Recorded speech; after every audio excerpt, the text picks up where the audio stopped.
Shalom, everyone. Rabba Khartoumaya de Babel Raz here. I am the Chief Magician of Mystery Babylon, and welcome to my holy channel. So today I'm very pleased and very excited to announce that I have just officially published my latest book and work, which is entitled in the original Hebrew, Pirush le Talmud Babli, Giluyin, de Razia Ilaya de Talmud Babli, which is Hebrew/Aramaic for commentary to the Babylonian Talmud, revelations of the highest mysteries of the Babylonian Talmud. And so I consider this to be my most monumental work next to my recently published Gnosticism in the New Testament. So I would say that these two works, my recent book, Gnosticism in the New Testament, and this now commentary to the Babylonian Talmud, I would say that these are my two most greatest, highest, most monumental works ever published. I would also go as far as to say that these are the two highest, most esoteric, most powerful books in this last generation,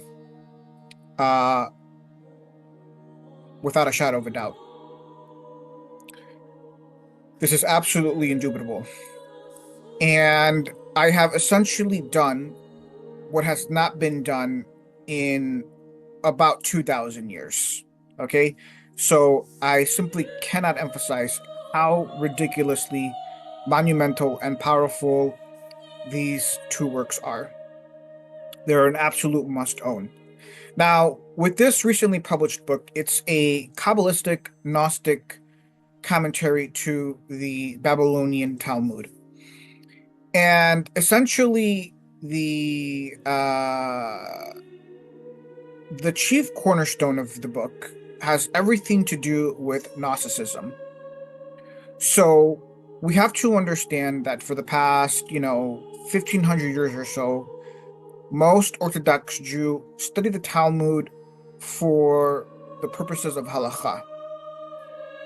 Everything centers around halakha. We have that over 70% of the Talmud is all about halakha.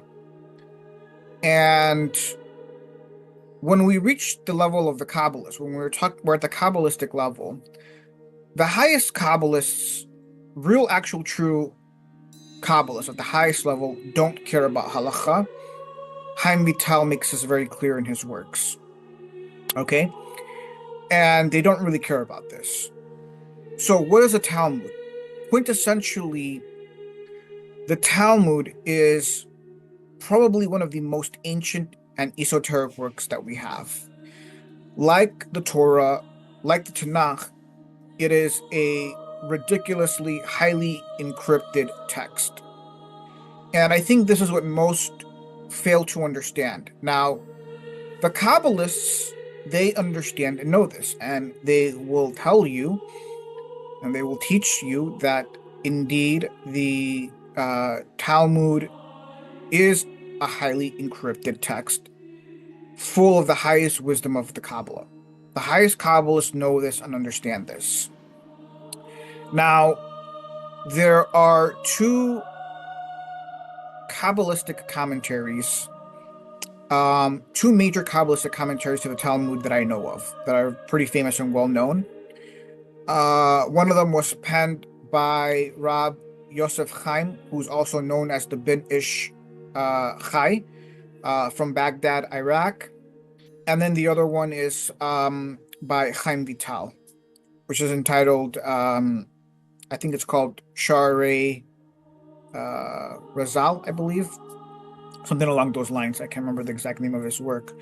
But these are the two major commentaries. Now, I have read and mastered both of these works, and they are very, very top-notch Kabbalistic commentaries, I would say. Regarding the Ben Ish Chai, he reveals and shows in his commentary to the Talmud that he is definitely a master Kabbalist. And the same with Rab Chaim Vital, he as well shows that this guy is highly initiated. These Kabbalistic commentaries are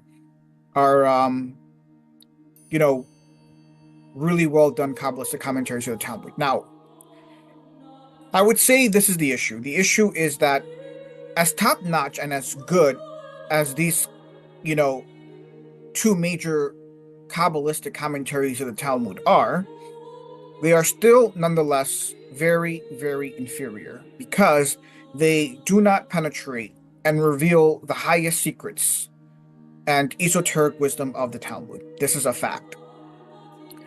Now, when we're talking about Gnosticism in the Talmud, okay, we have to understand that the Kabbalah is a inferior residual image of ancient Gnosticism. And I have taught this, repeatedly and extensively in all of my teachings, whether it's on my blog or my books, okay? Or even other videos here on YouTube, okay? It is a very momentous fact to understand that the Kabbalah quintessentially is an inferior residual image of ancient Gnosticism. The Kabbalah entertains and contains errors of the highest magnitude. The principal text, the Zohar, is a ridiculously highly encrypted text that no Kabbalist since its inception has truly and fully correctly understood. Okay? This is knowledge of grandmasters and divine men such as myself. Okay? And I have written books revealing this and the proofs and seals of this assertion. One such book, my Sefer Atzilut, is completely sealed and will never be revealed. But I have published one book that does reveal some of these seals and proofs. But it's in Hebrew and Aramaic, and so it's a highly closed text. But it's very momentous to understand this, that the medieval Kabbalah is an extremely inferior residual image of ancient Gnosticism. What this means is that 99.9% of Kabbalists don't have a true holistic correct understanding of the system of the Kabbalah. Okay? And it's just really mind-blowing and just crazy, well, this matter is just really mind-blowing and crazy, right? You have to understand that if you are me, if you are a grandmaster, if you're divine, and you are seeing at the highest levels, you have a bird's eye view and you can see that all Kabbalists are very ignorant and uninitiated. The entire medieval Kabbalah, the entire system of the medieval Kabbalah is entirely in error. Misunderstood and just entirely in error. No Kabbalist knows what the hell they're talking about. No Kabbalist has any true correct interpretation and understanding of the Zohar. This is a fact. And this fact is unknown by everyone, by the entire world. I'm the only person that knows this and can reveal this, and even more importantly, can prove this. Okay? The implications and the ramifications of all of this are just beyond staggering. Absolutely beyond staggering. Okay? And I'm trying to convey this wisdom and knowledge to you all listening, but I fear that most of you don't have the necessary spiritual quotient or even IQ to fully understand what I'm saying here. Okay? Because you have no context. You don't have the facts. You don't have the proofs. You don't have the seals. Okay? However, this is proven out in my commentary to the Babylonian Talmud, in this very Gnostic commentary to the Babylonian Talmud. So, in the introduction to the text, I basically give a very simplistic outline of the ancient Gnostic system. And when you understand the very basic outline of the ancient Gnostic system, you will come to see and realize that it is in complete contradiction to the system of the medieval Kabbalah. In other words, there is no correspondence or reconciliation between the ancient Gnostic system and the system of the medieval Kabbalah. This is our first proof that the medieval Kabbalah is an inferior residual image. Okay? And indeed, there is a very high-level understanding and reconciliation between the two. I own and possess those keys, and they are fully revealed in my closed and sealed Sefer Atzilut, which will probably never be revealed to the world. So the whole world will stand in ignorance, not knowing the highest mysteries, or the reconciliation and keys between the ancient system of Gnosticism and that of the medieval Kabbalah. This is one of the highest secrets, okay, that I'm in possession of, the keys that I own that no one has. This is what separates me from everyone else, and why I'm the chief magician of Mystery Babylon. Amen, amen. Okay? Now, back to the Babylonian Talmud. So, the point of this text is what my text is showing is it's giving all the seals and proofs that quintessentially the Babylonian Talmud is a Christian Gnostic text. Now, this is an explosive claim, a beyond explosive assertion, but it is fully proven out in my commentary to the Talmud. There, I go through all of the teachings and citations from the Talmud and revealing and showing how they are all Gnostic in nature, and some of them are actually pro-Christian in nature. Okay, so like I said, this commentary is extremely monumental, and it's beyond explosive because I'm giving you the proofs and the seals of this powerful, momentous assertion that quintessentially, at the most esoteric level, the Babylonian Talmud is a Christian Gnostic text. Okay? And we have to understand that the large sects of the ancient Jews, that they considered Gnosticism heretical to a certain extent. So how do we separate the grandmasters from the profane when you cannot openly reveal these very esoteric and heretical teachings? Okay? And what were two of the biggest heresies in antiquity during the Second Temple period? Well, that would be Gnosticism and Christianity. Okay? So, what's the method of operation of the grandmasters? Well, they spoke in parables. What's the point of a parable? What's the function of a parable? Encryption. What are you encrypting? Why is there a need for encryption? You possess the highest mysteries and the esoteric wisdom. They will say, well, it's secret, so it cannot be revealed. Question, why can't it be revealed? To simply state that just because it is secret is not sufficient. The real reason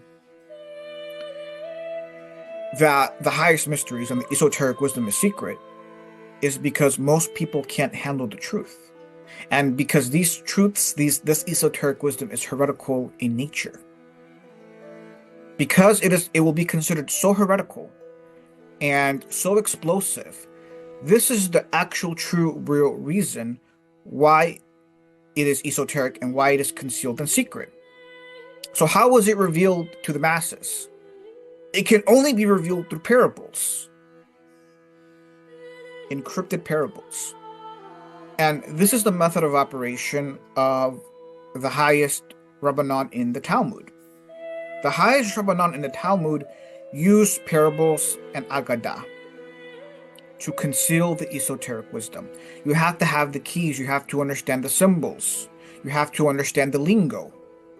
Once you possess and have that, everything is opened up, and you will see everything for what it is.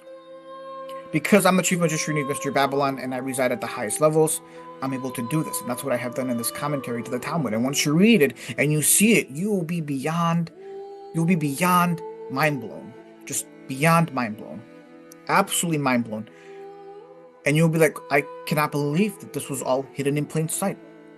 All of the esoteric wisdom of Gnosticism is hidden right in front of your eyes, right in plain sight, all throughout the Talmud. It's beyond mind-blowing.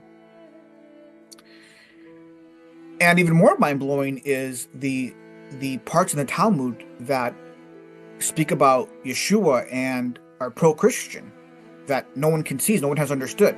So essentially, with this very powerful monumental work, I have outdone and exceeded all of the scholars of the past 1500 years because I sit many, many, many levels above them. They're very, very ignorant and very inferior, all of the scholars. None of them can match or even come close to my gnosis, or my IQ, or even SQ for that matter. Okay? And by the way, please don't confuse my declarations of the facts with hubris, okay? Let's not get stupid here, okay?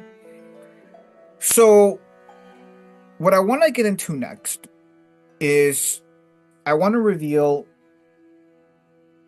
the essence and mystery behind the title of my book, which is Sefer Mishlot Shualim. That's the title of my book, Sefer Mishlot Shualim, which translates as the parable of the foxes. Why have I given it this unusual name? Well, it goes back to a phrase in the Talmud. I'm also very shortly going to reveal, I'm going to give you a little taste of my book, a little free taste of my book, and providing an English translation of an extremely tiny section in my book, which is one of the highest, most powerful sections in the book, to show you, just to give you a little taste of how powerful, momentous, and explosive and monumental this work is. So let us proceed to the next part of this video where I will go over this material.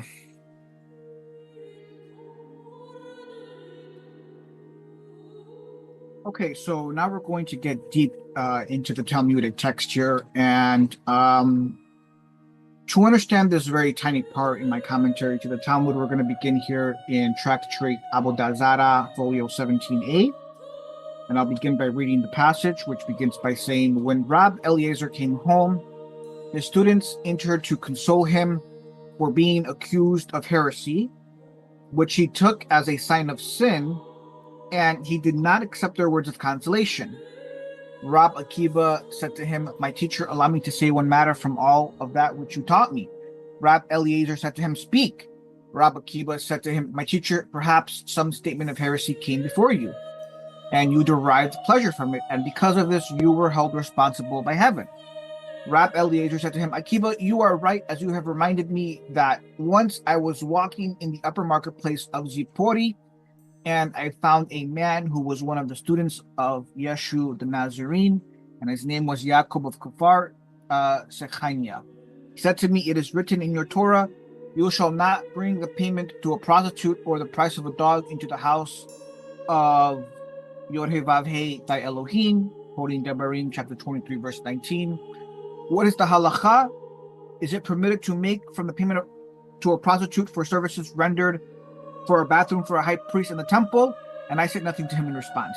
He said to me, "Yeshua the Nazarene taught me the following: it is permitted as the right from the verse, for of the payment to a prostitute she has gathered them, and to the payment to a prostitute they shall return," quoting Micha 1:7.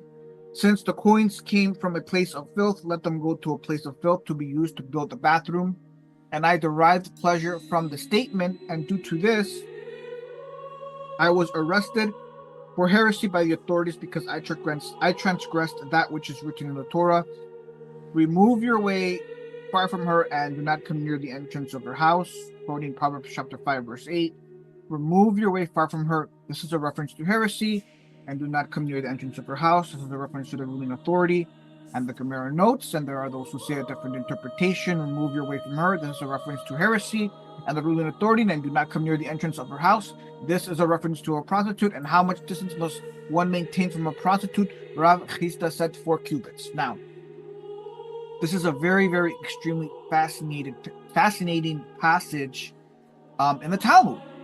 And I'll start by saying that Rab Eliezer is one of the highest grandmasters in the Talmud Babel. No question about this. He's probably one of the most fascinating of all the Rabbanon in the Talmud Babel. And yes, he is a Gnostic grandmaster, and I prove this out in my commentary to the Talmud. This is very clear from the Talmud. And it's very interesting here that he's being accused of heresy. Now, this is your first great hint that Amen, he is a heretic of the highest order, because he's a Gnostic grandmaster, quintessentially. Okay? Now, some of you may have problems with this. Some of you, a lot of you, if not all of you, will not understand this. You're going to have to read my entire commentary to see all the proofs and seals of this assertion. Okay? But this is your first hint. Absolute powerful hint. Absolutely, indubitably, Rab Eliezer is a heretic of the highest order. He is a Gnostic. Okay? Now, this is where it gets very interesting, because they're discussing the halakha here, the halakha here, and there's a contention. Okay? They're discussing the halakha, and then they're discussing the halakha as Yeshu understood the halakha. Now, if one of the problems that I'm always highlighting, in society, is the lack of critical thinking skills that has permeated throughout society, not just in our last generation, but even in prior generations. Okay, and this is a very, very deep matter, an extremely crazy deep matter that I can't fully get into here. Okay, but if you have a very high IQ, you're objective, highly logical, proficient in using deductive reasoning, it's very clear that the halakha of Yeshu here makes perfect sense and is absolutely correct. I would go as far as to say that you have to be very stupid, possibly retarded, if you cannot see or understand this. Now, what's the issue with this passage in the Talmud? This passage in the Talmud is a test. Are you a sheep? Are you a follower? Do you follow the majority, even if the majority are stupid, nonsensical, and retarded? Or are you highly intelligent, highly objective, highly logical, and able to see the truth? Because the Gemara here will go as far as to say that actually, despite how sensical and rational the halakha of Yeshu is, in fact, it's not the correct halakha. Again, you have to be really stupid, I would say, if you actually believe this. Okay? Now, I'm going to provide a very high proof and seal of this assertion now. Okay? This is where it gets really interesting. Okay? We have the profane Orthodox religious Jews, okay, who spend their lifetimes in the yeshiva for nothing, all for nothing, because they will never come to the full understanding of the Talmud. I can guarantee you that. And then you have the understanding of the elite of Israel, which are the Mekabalim, the Qabbalists. Their understanding is very, very different from the hoi polloi of Jews. Okay? So now I'm going to proceed to the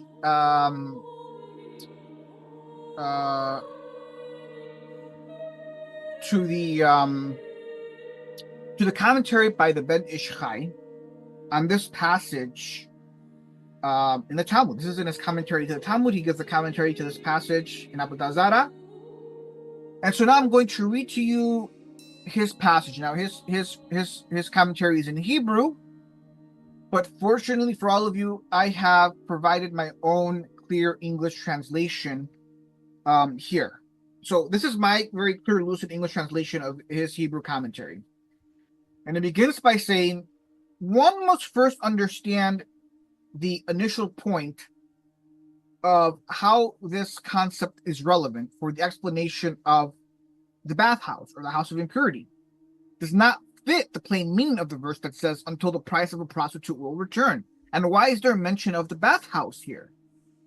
It seems to me, by the grace of God, that it is well known that King Shlomo refers to a certain female, that is the female of the Klippa, as a prostitute, as it is written in the book of Likutim, and it is also explicitly stated in the words of our Rabbanan, in the book of Likutim, that the forces of evil from the act of prostitution that cling to a person to lead them astray are the offspring of this woman, and from her they emerge and come to the person, and they do not come from the male side of the klippa.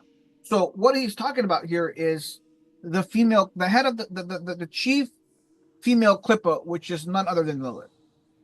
He's talking about Lilith here, the chief female klippa. Okay?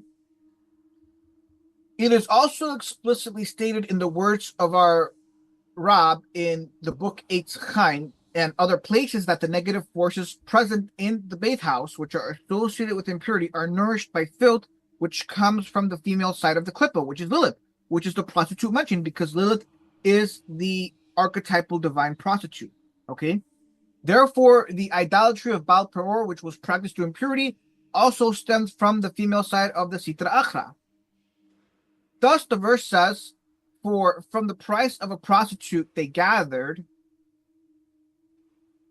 and until the price of a prostitute they will return."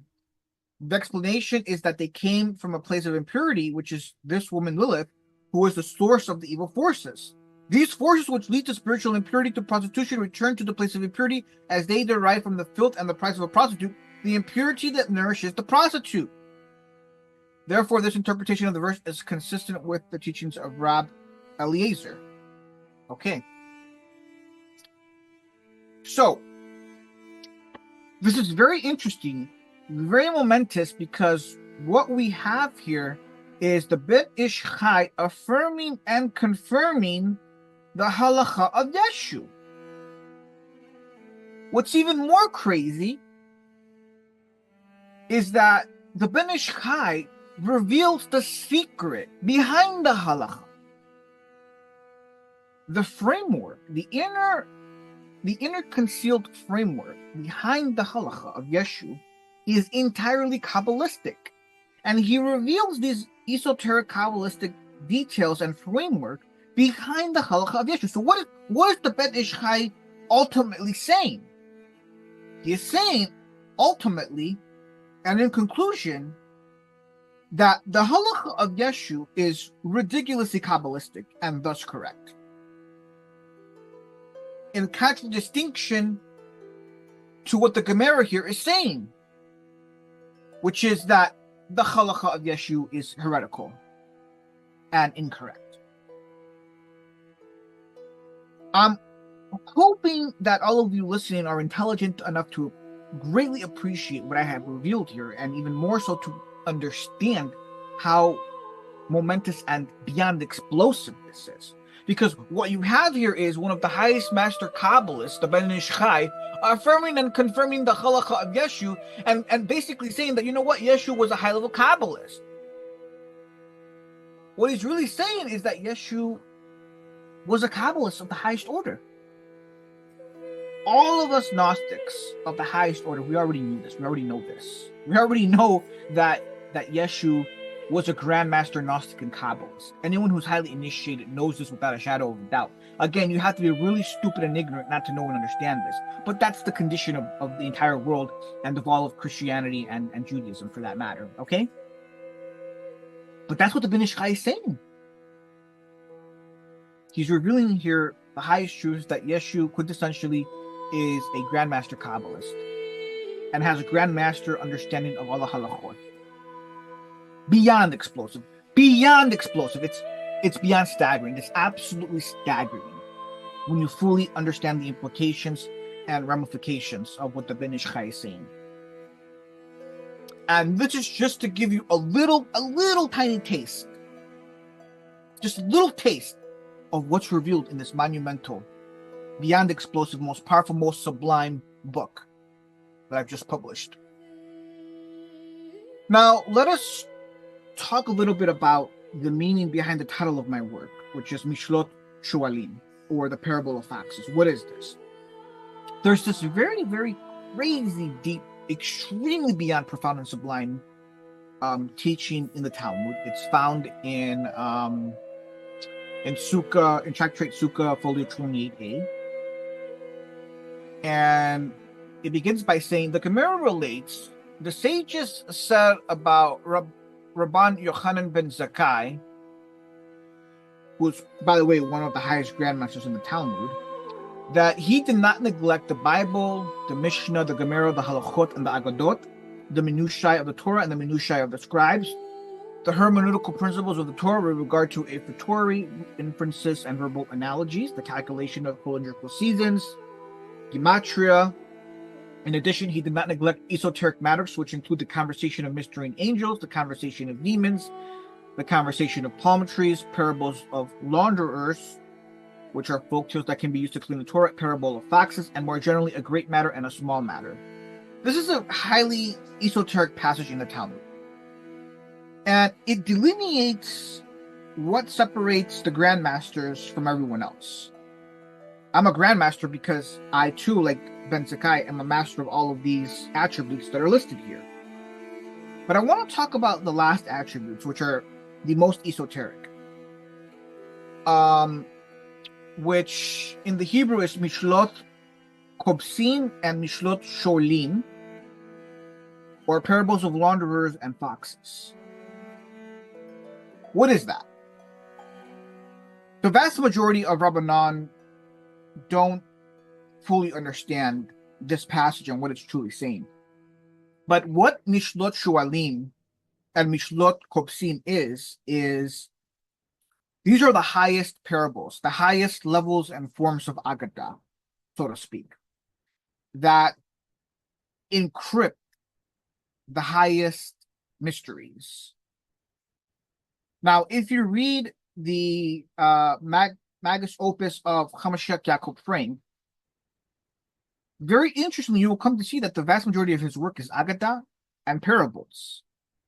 In fact, much of the Agadic material and parables that are in the works of Hamashiach Yaakov Frame are what we designate as Mishlot Shualim and Mishlot Kobsin.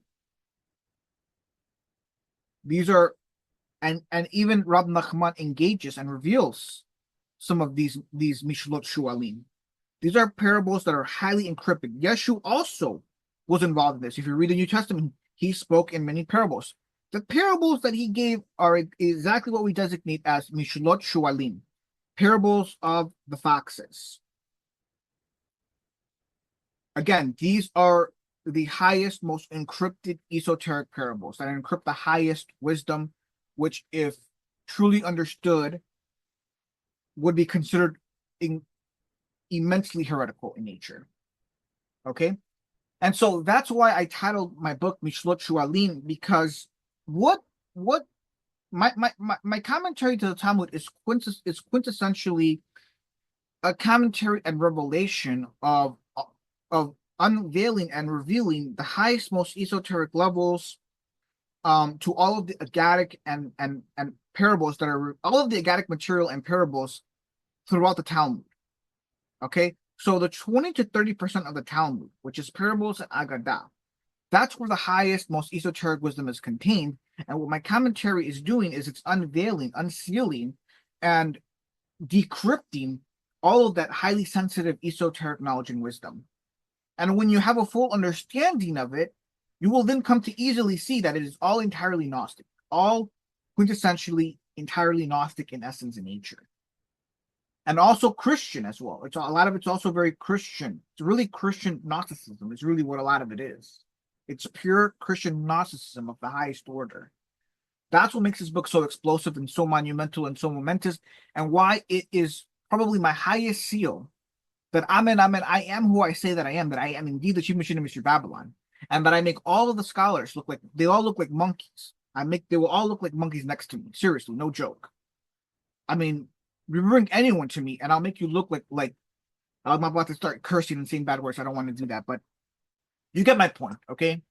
Anyways, that concludes this video. If you are a true initiate, a true adept, a true seeker of the mysteries, you will undoubtedly go and purchase and obtain my work. So with all of this said, shalom, wassalam.